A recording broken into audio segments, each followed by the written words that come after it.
Hey guys, what's up? So I might look a little greasy right now, but that's because I was getting lotion all over my hands.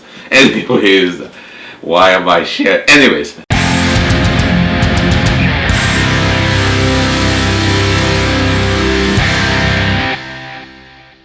Hey guys, what's up? So I'm here to talk about a comment left by JM. And hey, again, thank you JM for this interesting article I had to read. And it's pretty much an article that was done by a French guy who talks about Miura. He also left a really cool looking Instagram picture. The floor is finished in Berserk and you see Miura as a guy jumping off the walls. He's not touching the floor because if he touches the floor, he has to finish Berserk. So either way, hold on, let me get the article real quick. So let's go through some of the parts in the article that were quite interesting, right? La Figaro. So you have not thought of the Berserker armor for the beginning. Oh, wow. La Figaro. So you had not thought of the Berserker armor from the beginning of the series. You created this element during the development of your world. And Muriel was like, I would not go so far as to say that everything in place for this element was to be obvious, right?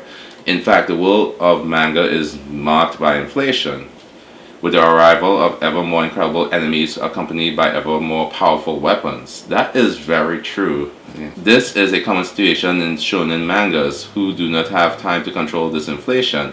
It quickly becomes galloping up to exceed a heading from which, except stroke of luck, it is no longer possible to stop it. But in my case, and not wanting to disrespect my first publisher, my story was published in a second-rate magazine, which allowed me to keep inflation under control, especially since at the beginning the publication was monthly, so I always made sure to let inflation grow, but by small successive leaps. I felt like talking about economy, whereas the best inflation is 2, 3, 4%, a mild inflation. What I gathered from that was pretty much, you know, in shonen series like Dragon Ball Z or Yu-Gi-Oh! Or shoot, any shonen for that matter, the characters are gradually getting more powerful. You start off with Luffy, right? He could stretch.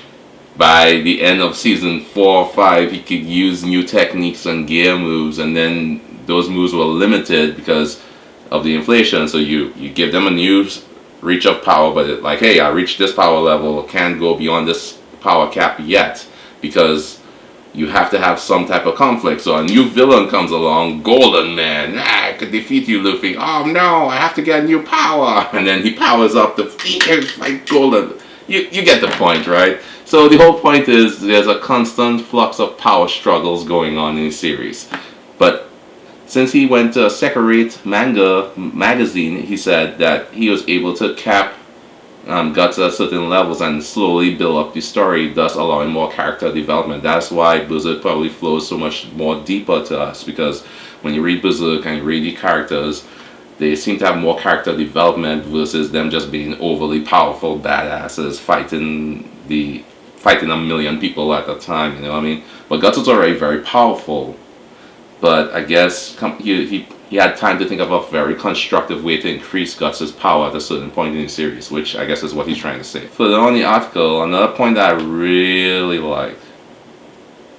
Okay, and when he finds himself facing the godhand, so you know that we've been waiting forever to see Guts face against the godhand, right? Miria, the boost becomes even more necessary, as Guts, being human, can only improve his body and mind. I torture my mind every time to find a solution because I cannot give him an ultimate weapon or the ability to fly across the sky. How is God supposed to fight omnipotent beings? He himself, as Muriel just stated, is mortal. Like, it is insane to think that Guts actually has a chance to get to God hand, but for some reason we know there must be something Muriel's brewing. And even though Berserk takes forever to publish chapters, what may be coming is probably worth the wait. Maybe. Because again, we have cerveza sickness around. I can't say the actual word, but there's something wrong. I want to live long enough to see the ending of the series, right? Another part that's interesting is the reunion with Guts and Casca. La Figaro. The reunion between Guts and Casca is imminent Also, this article happened before the actual reunion, but like pretty much he is saying that when Guts and Castle meet, is it imminent and the confrontation with Griffith is looming? Is the end of the Berserk approaching? You estimate to be 60 to 70% of the story in 2009. After 176 chapters, the number has now doubled. Miura, for the reunion between Guts and Casca, it's done. I think I'm always wrong when I try to estimate this kind of delay. However, it is true that the first serious deal with Griffith is approaching.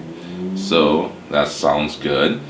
As for the overall advancement of the series, however, it's coming to an end, that's for sure. But if I say that there is still a fifth or a quarter to draw, this estimate may be lower than the reality, so I prefer not to advance. Again, this was in 2009. He said 60 to 70% of the story is done since 2009.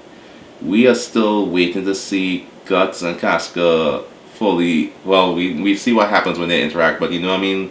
What's Guts' next step in this whole process? We know the last chapter, Skull Knight is waiting to speak to him. We have no idea what's going to happen, you know? So, this is just kind of frustrating.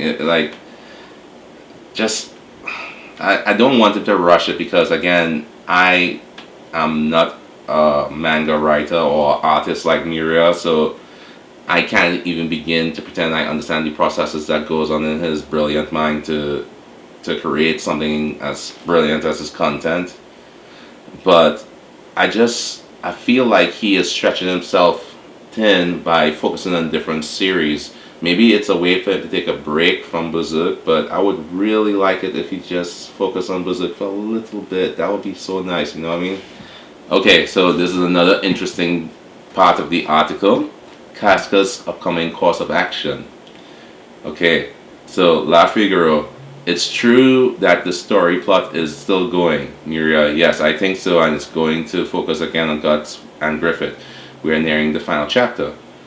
Well, that's all it says, but it doesn't really state anything else about Guts and Casca. If Miura is saying that Guts and Griffith, the first real fight against Griffith is coming soon, that means that Guts is going to engage with Griffith again, because the conflict that he's having right now is the fact that he can't interact with Casca.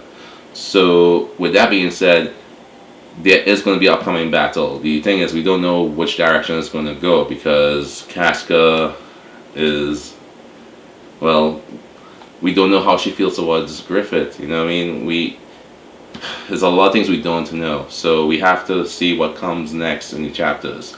So, hope this was entertaining. I will put a link to the chapter, or the article I should say, down below so you guys can check it out yourself. A lot of this stuff was done with Google Translate, and I thought it was really interesting. As I said, JM, again, thank you for sending this to me. And again, hey, I really appreciate you guys watching. If you would like, please hit the like button. Don't forget to subscribe for more videos like this. And I'm going to make more videos coming up. So thank you again for watching, and take care.